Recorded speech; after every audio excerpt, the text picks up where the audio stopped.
Hello everyone, welcome back to the channel. I hope आप सभी स्वस्थ होंगे, सुरक्षित होंगे, बहुत ही खुश होंगे। और जैसा कि सर्दियां जा रही हैं और गर्मियां अब बस दस्तक दे ही चुकी हैं, तो अब ना हरे हरे साग का सीज़न जा रहा है, तो मैंने सोचा चलो फिर एक बार साग बना ही ली जाए। और मेथी ना काफ़ी दिन से बनाई भी नहीं थी, और श्रुति ना काफ़ी दिन से कह रही थी आलू मेथी खानी है।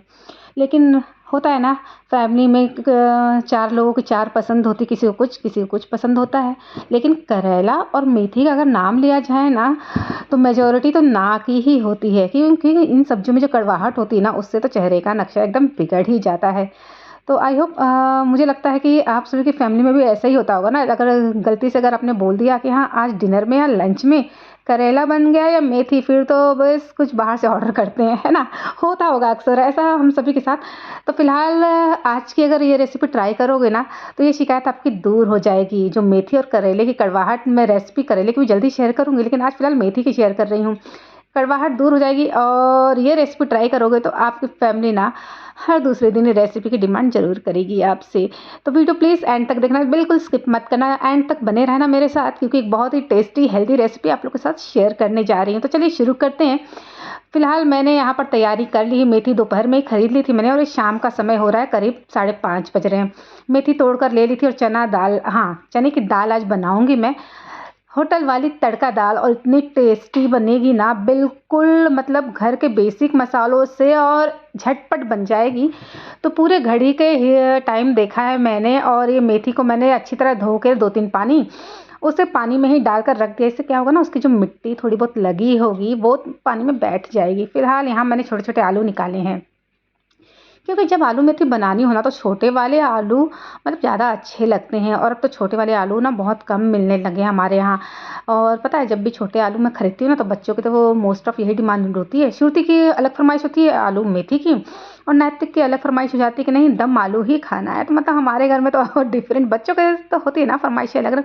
और माँ तो बिल्कुल मना ही नहीं कर सकती ना बच्चों को, फिर मतलब जो जिसकी पसंद है, माँ तो यही चाहेगी ना कि दोनों की पसंद बना ली जाए। फिलहाल आज की रेसिपी, नैतिक ने तो फिलहाल मना की थी कि वो आलू मेथी नहीं खाएगा, लेकिन हाँ जब बनी थी ना, तो उसके पापा को भी मेथी पसंद नहीं थी। लेकिन आज गुप्ता जी ने भी, यानी मेरी फैमिली में सभी ने, नैतिक ने भी और हम सभी ने बहुत इस सब्जी को एंजॉय किया है, और बिल्कुल भी बची नहीं आज ये सब्जी। तो फिलहाल मैंने आलू को छीलकर पानी में रख दिया था, इससे आलू काले नहीं पड़ेंगे, और उनका जो स्टार्च होता है ना, वो भी निकल जाएगा। फिलहाल मैंने काटे नहीं, लेकिन काटने के बाद भी पानी में रखूँगी। यहाँ प्याज ले लिए हैं, और दाल को, हाँ दाल को मैंने साफ़ करके ना, एक कटोरी दाल को धोकर अच्छी तरह से उसे भी पानी में रख दिया है 15-20 मिनट के लिए। चने की दाल ना जल्दी गलती नहीं है, और इस तरह पानी में रख दो ना, तो मतलब जल्दी पक जाती है।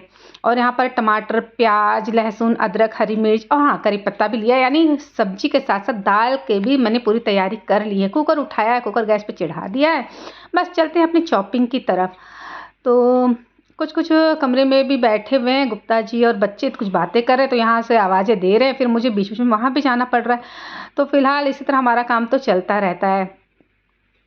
और पता है, कभी कभी तो लाइफ ऐसी है ना, कभी कभी प्रॉब्लम्स आती हैं जाती हैं, लेकिन कभी कभी किसी की लाइफ में ना प्रॉब्लम एंड होने का नाम ही नहीं लेती। और एक तरह से कहते हैं, हम तो सिर्फ दिल रखने के लिए कह लेते हैं ना, जीना इसी का नाम है, ज़िंदगी इसी को कहते हैं। लेकिन हाँ, अ, उम्मीद तो यही करते हैं ना, प्रॉब्लम्स एंड हो जाएं तो बेटर। आते जाते रहती हैं, लेकिन फिलहाल मेरे साथ यही चल रहा है आजकल, प्रॉब्लम्स एक के बाद एक के बाद एक के बाद। और बस काफ़ी परेशान हूँ मैं इस समय, लेकिन फिर भी जीना इसी का नाम है। चलते हैं अपनी रेसिपी की तरफ। कुकर गरम कर लिया, प्याज को इस तरह से, 2 प्याज को मैंने बारीक बारीक चॉप कर लिया। और हाँ, लहसुन इस तरह से लिया है ना मैंने, लहसुन को इस तरह से, इसे क्या कहते हैं आपके यहाँ, हम तो पक्कड़ कहते हैं। और इसी से ना मैं दबा के तोड़ लिया है। आप चाहे तो अदरक कूटने वाले से भी ना कूट सकते हो लहसुन को, मतलब क्रश कर लो लहसुन को। लहसुन क्रश करके ही इस रेसिपी में, यानी मैं लहसुन मोस्टली ना क्रश करके ही डालती हूँ। तो सरसों का तेल गरम किया कुकर में, और वहाँ पर डाल दिया है जीरा, साथ ही जो लहसुन क्रश करके रखे थे वो भी डाल दिया। और लहसुन की ना जब सोंधी सी खुशबू, हल्का हल्का लाल हो ना, ज़्यादा लाल नहीं करना है, उस स्टेज पे प्याज डाल दिया, साथ ही करी पत्ते, और अच्छी तरह से मिला लेना है। यानी अब उसे लो टू मीडियम फ्लेम पर हमें करना है फ्राई। अक्सर क्या होता है हम दाल बनाते हैं फिर अलग से तड़का लगाते हैं, लेकिन नहीं, आज कुकर में ही इस तरह से बनाएंगे दाल तड़का हम एक ही बार में, और बहुत ही टेस्टी बनकर तैयार होती है। हाँ, यहाँ 2 हरी मिर्चों को मैंने मोटा मोटा काट लिया था, 2-3 टुकड़े में उसे भी डाल दिया, और एक छोटा सा अदरक का टुकड़ा ना उसे इस तरह से कद्दूकस करके मैं डाल दे रही हूँ। अदरक का जो टेस्ट आता है ना दाल में बहुत अच्छा लगता है, तो बिल्कुल स्किप मत करना ये अदरक। और मुझे लगता है आपको भी पसंद होगा, नहीं पसंद तो स्किप कर सकते हो ऐसे, लेकिन अदरक हेल्थ के लिए भी अच्छा होता है। और जो दाल में इसका टेस्ट आता है ना, लहसुन और अदरक का जो क्रंच आता है ना, सच बताऊँ ना बहुत अच्छा लगता है। और यहाँ पर जब तक प्याज गुलाबी हो रहे थे ना, मैंने यहाँ टमाटर लिया है और इसे इस तरह से रफली ही चॉप कर लिया है। 2 टमाटर क्वांटिटी के हिसाब से 2 ही टमाटर लिए, और जो ये तड़का दाल बना रही हूँ ना उसमें टमाटर का टेस्ट बहुत अच्छा लगता है। और ये देखो, जब तक हमने टमाटर की चॉपिंग की और ये प्याज हो गए हल्के गुलाबी, तो जैसा मुझे चाहिए लगभग वैसा हो चुका है। ज़्यादा लाल नहीं करना है प्याज़ों को, फिर ना प्याज ज़्यादा लाल कर देंगे अगर हम ना, तो उसका जो कसैलापन यानी कड़वाहट आने लगती है और रेसिपी ख़राब हो जाती है। तो और जब भी कोई रेसिपी बनाओ ना, खास टिप्स वैसे हम सभी फॉलो करते हैं, फिर भी मैं यहाँ मेंशन करूँगी, गैस का फ्लेम हमेशा लो टू मीडियम ही रखो, क्योंकि जो लो अगर हल्का सा भी फ्लेम हाई होता है ना, फिर वो रेसिपी का जो टेस्ट होता है ना बिगड़ने के चांसेस ज़्यादा होते हैं। तो यहाँ पर मैंने नमक हल्दी डाल दी है दाल के स्वाद अनुसार, और यहाँ पर मेरे पास पड़ा था सांभर मसाला, जो कि इस दाल तड़का का सीक्रेट इंग्रेडिएंट्स है। तो मैंने यहाँ पर सांभर मसाला लगभग 1 चम्मच भरकर डाल दिया है। हाँ, आपके पास नहीं है तो आप नॉर्मल कोई भी मसाले डाल सकते हो, किसी भी ब्रांड के सांभर मसाला, या तो नॉर्मल घर के धनिया पाउडर और गरम मसाला भी इस्तेमाल कर सकते हो। लेकिन अगर है ना तो सांभर मसाला ज़रूर डालना, इससे इसका टेस्ट ना बहुत अच्छा आता है। तो यहाँ पर अब जब तक टमाटर गल रहे थे ना, मैंने ना सब्जी के लिए लहसुन, अदरक और हरी मिर्च मिक्सर जार में डाल दिया है, और उसे भी मैं अब मतलब दरदरा पीस लूँगी बिना पानी डाले। और यहाँ पर टमाटर गल गए तो मैंने दाल ऐड कर दी है। अब दाल के साथ ना मैं इन टमाटर मसालों को कम से कम 2 से 3 minute low to medium flame पर ही इस तरह से भून लूँगी, यानी फ्राई करूँगी इस तरह से। और इस तरह से ना भुनने पर जब दाल भुन जाती है ना मसालों के साथ, इसका टेस्ट बहुत अच्छा आता है। तो दाल को मैंने लो टू मीडियम फ्लेम पर रखा, और यहाँ पे साथ के साथ मैं आलू को भी मोटा मोटा काटती हूँ, यानी छोटे आलू में कम से कम मैं 4 टुकड़े कर रही हूँ, बड़े आलू हैं तो 6 कर ले रही हूँ, इस तरह से मोटे मोटे टुकड़े। और घड़ी के हिसाब से पूरा आधा घंटा यानी 30 मिनट में ये थाली आज यानी डिनर की थाली मैंने की है तैयार। तो बस आलू इस तरह से मैंने काट लिए हैं, और इसे धो कर ना फिर से पानी में मैं थोड़ी देर के लिए रख दूँगी। और यहाँ पर पानी गुनगुना कर लिया था दाल के लिए, और गुनगुना पानी यहाँ पर ऐड कर लिया है। तो मेरी 1 कटोरी दाल थी, उस हिसाब से मैंने 4 कटोरी पानी ऐड करी है। और गलने के बाद भी हम देखेंगे, जितना मुझे मतलब दालों को ना ज़्यादा एकदम कढ़ी नहीं बनानी है, यानी पानी और दाल एक हो जाए उतना मुझे पकाना है, उस स्टेज तक गलाना है। यानी रवेदार दाल ही अच्छी लगती है खाने में, फिर कढ़ी हो जाती है ना मज़ा नहीं आता दाल खाने में। बस उसी तरह पकाएंगे हम। तो कम से कम 3 से 4 सीटें लगाऊंगी। और ये ना बर्तनों को रखने के लिए ये सेल्फ का मतलब इस बॉक्स का इस्तेमाल किया है मैंने, क्योंकि ना मेरी किचन की सेल्फ है छोटी, और अक्सर वीडियो शूट करने के लिए मुझे प्रॉब्लम हो रही थी, तो बर्तनों को उठाकर मैंने वहाँ रखा, वहाँ से ही उठाकर मैं यहाँ इस्तेमाल करती हूँ। कुकर को दूसरे चूल्हे पर मैंने शिफ्ट कर दिया, और यहाँ कढ़ाई गर्म कर ली है और डाल दिया है सरसों का तेल, क्योंकि अब चलते हैं अपने सब्जी की तरफ। जीरा डाल दिया है मैंने, साथ ही राई डाली है, और जीरा राई जैसे ही चटके ना तो मैंने यहाँ पर आलूओं को ऐड कर दिया है। तो बस आलूओं को ना हमें डाल देना है, और अभी मैंने कुछ भी नहीं डाला, सिर्फ जीरा और राई ही डाला है। अब इस तरह से ना इसे इस तरह से आलूओं को ना लो टू मीडियम फ्लेम पर हम अच्छी तरह से चलाएंगे। अब आलू को हमें करना है लाल। ढक दिया है 2 मिनट के लिए, जिससे 50% आलू हमारे कुक हो जाएँ, क्योंकि मेथी कुक होने में ज़्यादा टाइम नहीं लगेगा, क्योंकि सॉफ्ट मेथी यानी कि बोलते हैं ना एकदम ताज़ी मेथी है, तो जल्दी पक जाएगी। और यहाँ पर ना 2 प्याज इस तरह से मैंने रफली बारीक बारीक चॉप कर लिया है। यहाँ पर मैंने आलूओं को चेक किया, हल्के हल्के आलूओं का कलर हो रहा है चेंज। तो बस यहीं पर मैंने प्याज इस तरह से ऐड कर दिया है। आप सोच लो कि प्याज तो अक्सर आलू मेथी में ना पहले डाली जाती, नहीं, मैं इस तरह से डालूंगी। और इस तरह से प्याज आप फ्राई करोगे ना, प्याज आपकी सॉफ्ट भी हो जाएगी, और इसका टेस्ट भी बहुत अच्छा आता है आलू मेथी में। मैं 2 मिनट इस तरह से ना मैंने मिला दिया, और उसके बाद ढक दिया था, जिससे ना प्याज भी आलू के साथ सॉफ्ट हो जाए। यहाँ मेथी को मैंने 2-3 पानी अच्छी तरह से धो लिया। और ये देखो, जब मेथी अच्छी मैंने पानी में रख दिया था ना, साफ़ हो गई है, उसे जाली वाली छन्नी में मैंने छान लिया है। अब बस जब तक आलू मेरे हल्के हल्के लाल हो रहे हैं, प्याज के साथ सॉफ्ट हो रहे हैं, मैं यहाँ पर कर लूँगी मेथी की भी कटाई यानी चॉपिंग। और मेथी भी ना ऐसे रफली ही चॉप कर रही हूँ, मैं तो फ़िलहाल ऐसे ही चॉप करती हूँ। आप इससे ज़्यादा फाइनली भी चॉप कर सकते हो, क्योंकि मेथी बहुत बोलते हैं ना नरम है, तो ये अच्छी तरह गल जाएगी। तो फ़िलहाल तो मैं तो ऐसे ही चॉप कर ले रही हूँ। और ना कहते हैं ना, हरी पत्तेदार सब्जियों को ना धोने के बाद ही काटना चाहिए, इससे ना इनके पोषक तत्व निकलते नहीं हैं।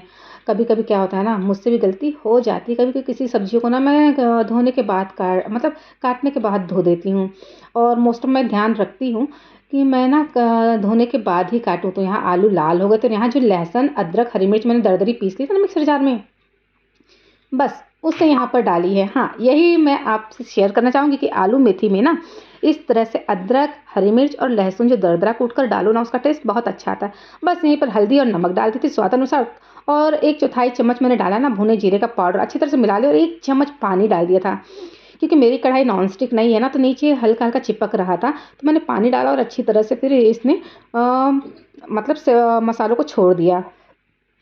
उसके बाद मैंने मेथी डाली और ढक दी, क्योंकि मेथी क्वांटिटी में ज़्यादा थी ना, और कढ़ाई में फिर आ नहीं रही थी, तो मेथी डालकर ढक दी थी 2 मिनट के लिए। और ये देखो मेथी हो गई सॉफ्ट। बस फिर क्या था, फिर मैंने अच्छी तरह से चलाया, और उसके बाद इसे हाई फ्लेम यानी मीडियम टू हाई फ्लेम पे, एकदम हाई भी नहीं किया, और अच्छी तरह से चलाते हुए ना मेथी को भून लिया। यानी मेथी का पानी जब तक सूख नहीं गया ना, उस स्टेज तक हमने पकाया। तो बस मेथी जब एकदम अच्छी तरह गल गई थी ना, और उसका पानी सूख चुका था, उस स्टेज तक मैंने मेथी को पकाया। करीब मुझे 5 से 7 मिनट का समय इसमें लग गया था, और सब्जी पक गई। मैंने दूसरे बर्तन में कर ली है ट्रांसफ़र। और यहाँ दाल को मैंने खोल कर देखा तो गल गई थी, थोड़ी थोड़ी खड़ी थी ना। बस इस तरह से, इससे क्या, इसको आप क्या कहते हैं, मैं तो इसे मठनी कहती हूँ। फिलहाल मैंने इससे मठ ली रही, देखो दाल इस तरह से। फिलहाल ऐसी ही दाल मुझे चाहिए थी, तो इतनी थिक है मेरी दाल तो। और अगर आपको मतलब इससे थोड़ी पतली रखनी हो ना, तो आप यहाँ गर्म पानी ऐड कर सकते हो। तो फिलहाल दाल और सब्जी तैयार होगी, मैंने साइड में रखा। चावल को भी ना, जब मैं सब्जी छौंक रही थी, चावल को धोकर मैंने साइड में रख दिया था 15-20 मिनट के लिए, और उसके बाद कुकर में डाला। और हाँ, आज ना हाथ से ही नाप कर पानी मैंने डाला है चावल में। अक्सर पहले भी हम चावल बनाते थे ना, तो हाथ से नाप कर पानी डालते थे। फिलहाल यही मेजरमेंट आज रखा है, और कुकर की सीटी लगाई, और यहाँ दाल में डाल दिया है हरा धनिया। और अब जा रही हूँ मैं रोटियों की तरफ। तो आटा गूंद लिया था, बस फुलके बनाऊंगी। और चावल में सीटी लग गई, और ना खिले खिले चावल बनते हैं। चावल जब भी बनाओ ना, टूटे बासमती चावल ही मैं अक्सर बनाती हूँ। और इसे ना बनाने के पहले 10-15 मिनट आप धोकर रख दो, और उसके बाद बनाओ ना, पतीली में बनाओ, कुकर में बनाओ, बहुत ही खिले खिले बनते हैं, और दाने लंबे लंबे यानी बढ़े हुए बनते हैं। तो काफ़ी अच्छे बन जाते रहिए। देखो फूली फूली नरम मुलायम रोटियां बनकर हो गई हैं तैयार। तो रोटियां भी बन गई हैं, अब मैं जा रही हूँ प्लेट लगाने। तो फिलहाल गरम गरम चावल थे, और मेरे हाथ से कटोरा फिसल गया है। तो फिलहाल तो मैंने गुप्ता जी के यहाँ थाली लगाने जा रही हूँ।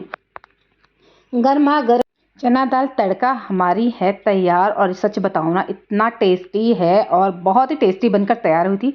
और ना ये दाल काफ़ी फेवरेट भी है हमारे घर में। फिलहाल चावल और ये दाल की मैंने रख दी, दाल की कटोरी।